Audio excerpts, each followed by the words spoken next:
औज़ुबिल्लाहिमिनश्शैतानिर्रजीम बिस्मिल्लाहिर्रहमानिर्रहीम। रोशनी हयात के चैनल के साथ फिर हाजिर हैं और सूरह फील के बाद अब आपको सूरह कुरैश की एपिसोड यहाँ पर अब पेश की जा रही है। सूरह कुरैश 106 आयत नंबर और सूरह फील के बाद ही ये तसलसल से आगे देखा जाए कुरान पाक में। कुल आयात इसमें आपके पास 4 हैं और कुल रुकू जो है वो आपके पास 1 है। ये सूरह कुरैश मक्का, इसके तारुफ़ और शान नज़ूल के हवाले से बता देती हूँ। ये सूरह कुरैश मक्का और इन पर अल्लाह के एहसानात के बारे में नाज़िल हुई है। कुरैश नबी करीम सल्लल्लाहु अलैहि वसल्लम के कबीले का नाम था।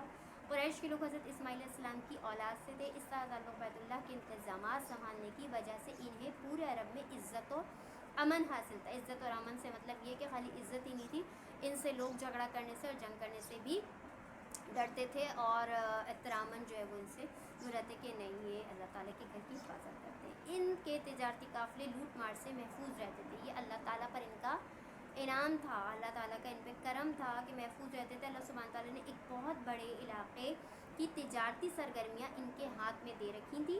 ये सर्दी के मौसम में यमन की तरफ जाते थे। सर्दी के मौसम में यमन की तरफ जाते थे क्योंकि यमन गर्म हुआ था, और ये गर्मी के मौसम में शाम की तरफ जाते थे जो कि एक ठंडा इलाका था। यानी दोनों सूरतों में, या जब गर्मी के इलाके में जाते थे तो उन्हें ठंड मिल जाती थी, और जब ठंड के मौसम में जाते थे तो इनको गर्माई मिल जाती थी उस इलाके में, यानी कि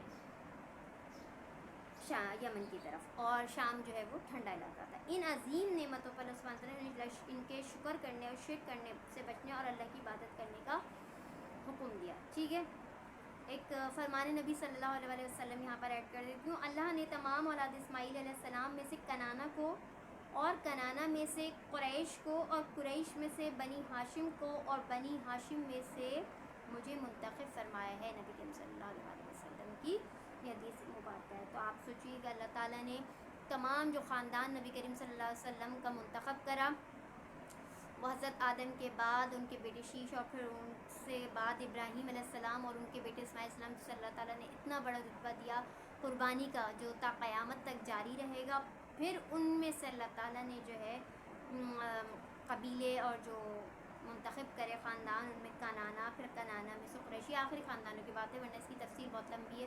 अक्सर आपने मौलाना तारिक जमील की जो बयानात होते हैं उनमें सुना है, जो बहुत मतलब बड़े माशाल्लाह प्यारे अंदाज में जो हज़रत सल्लल्लाहु अलैहि वसल्लम का सिलसिला नसब बताते हैं, जो सबसे आखिर में जाके इस्माईल, इब्राहीम और फिर शीश और फिर हज़रत आदम अलैहिस्सलाम से मिलता है। जो तरतीब उनकी है, अगर आप वो तरतीब सुनना चाहते हैं, याद रखना चाहते हैं, तो ये बहुत बड़े फैज़ की बात है। उनको तो माशाल्लाह ज़बानी याद है, अक्सर व बेशतर अपने बयानात करते हैं, और बल्कि उन्होंने ये कहा भी कि मैं जब मदीना मुनव्वरा जाता हूँ तो इस तरह से सलाम पेश करता हूँ कि तमाम हज़ूर सल्लल्लाहु अलैहि वसल्लम के दादा बावजात का सिलसिला जहाँ तक आपको उन सब का नाम है, उन सबको सलाम पेश करता हूँ। जज़ाकल्लाह, अल्लाह ताला उनको सेहत कामला अता करे और हम सबको भी तौफ़ीक़ दे के वो हम याद कर सकें, या उनमें से कुछ तो याद कर सकें और जो है उन्हें आगे बढ़ा सकें। अच्छा, अरब के जो कबाइल थे उनमें कुरैश सबसे मौजूद कबीला था, जिसके सरदार अब्दुल मुत्तलिब थे। जैसे बताया था मैंने आपको, कुरैश की एक शाख बनी हाशिम थी। ख़ानदान बहुत ज़्यादा मोहतरम समझा जाता था। अब्दुल मुत्तलिब के बेटे अब्दुल्ला के घर अल्लाह सुब्हानहू तआला के आखिरी रसूल हज़रत मोहम्मद सल्लल्लाहु अलैहि वसल्लम पैदा हुआ। आप सल्लल्लाहु अलैहि वसल्लम के ख़ानदान को बैतुल्लाह के इंतज़ामात और हाजियों की खिदमत का एज़ाज़ भी हासिल था। ठीक है, अब यहाँ पर जो है ये कुरैश के हवाले से जो सूरत थी, इसका बैकग्राउंड ये था, और ये इसमें आपको बता दिए थे किस किस तरीके से वो सफ़रों पर जाते थे और किस तरह से अल्लाह ताला ने उनको अमन दे रखा था, इज़्ज़त दे रखी थी। यही वजह है कि इसमें जैसे है बिस्मिल्लाहिर्रहमानिर्रहीम, कुरैश, कुरैश की उल्फत की वजह, कुरैश की उल्फत की वजह से, मोहब्बत की वजह से, किसकी? अल्लाह ताला की कुरैश से उल्फत वजह हुज़ूर सल्लल्लाहु अलैहि वसल्लम को उस ख़ानदान में पैदाइश। उनकी सर्दी और गर्मी के तजारती सफ़र से उल्फत की वजह से, सर्दी और गर्मी के तजारती काफ़िलों की उल्फत क्या थी कि हुज़ूर सल्लल्लाहु अलैहि वसल्लम उन काफ़िलों के साथ हुआ करते थे, वो जाते थे, तो उनकी मोहब्बत, बस उन्हें चाहिए कि इस नेमत पर उस घर यानी खाने काबा के रब की इबादत करें। तो उस नेमत जो अल्लाह ताला ने उनको दी हुई थी, इस पर सिर्फ़ और सिर्फ अल्लाह ने क्या चाहा, उस पर शुक्र करें, अल्लाह ताला की इबादत करें, खाने काबा की पर अल्लाह ताला की हिफाजत करें, उनके इंतज़ामात को संभालें, और जिसने उन्हें भूख में खाना खिलाया, खौफ से अमन बख्शा। भूख में खाना खिलाया मतलब कि सर्दी गर्मी में उनको क़ैद रहने की ज़रूरत नहीं थी। जब वो वहाँ जाते थे गर्मी में तो उनको ठंड मिल जाती थी, और ठंड के इलाकों में ठंड में जाना चाहते थे तो उन्हें गर्म इलाकों में यमन में जो है वो تجارت کا سامان مہیا ہو جاتا تو وہ کبھی بھوکے پیاسے نہیں رہ سکتے، ان کے روزگار میں کمی نہیں آتی تھی، نہ ان کا سفر رکتا تھا، نہ ان کی تجارت رکتی تھی. تو یہ اللہ تعالیٰ کی معجزے، اللہ تعالیٰ کی عنایات نہیں ہے تو کیا ہے. اس پہ شکر ادا کریں. نبی کریم صلی اللہ علیہ وسلم کے وسیلے سے تمام نعمتیں جو اللہ تعالیٰ نے قریش کو دے رکھی تھی، قریش والوں کے لیے خاص طور پر اس موقع میں اللہ تعالیٰ کو شکر کرنے کا اور اللہ تعالیٰ کی عبادت کرنے کا. اور امن سے مراد یہ ہے کہ لوگ اس احترام میں ان کے اوپر نہ تو کبھی حملہ کرتے تھے ان کے قافلوں پہ، نہ لوٹ مار مچاتے. جیسے کہ عرب میں عام رواج سے جو قافلے آتے تھے چلتے ہوئے، ان میں لوٹ مار وغیرہ عام تھی، لوٹ لیا جاتا تھا ان قافلوں کو. تو اس وجہ سے صلی اللہ علیہ وسلم کی اس خاندان میں ہونے کی وجہ سے اور اللہ کا گھر خانہ کعبہ میں جو ہے مکہ مکرمہ میں ہونے کی وجہ سے اس قافلوں پر اللہ تعالیٰ کی جو ہے عنایت رہتی تھی، نہ انہیں لوٹا جاتا تھا اور ان سے دور رہا جاتا تھا، بلکہ ان کا عزت و احترام بھی کیا جاتا تھا کہ یہ مکہ سے آئے ہیں. ٹھیک ہے.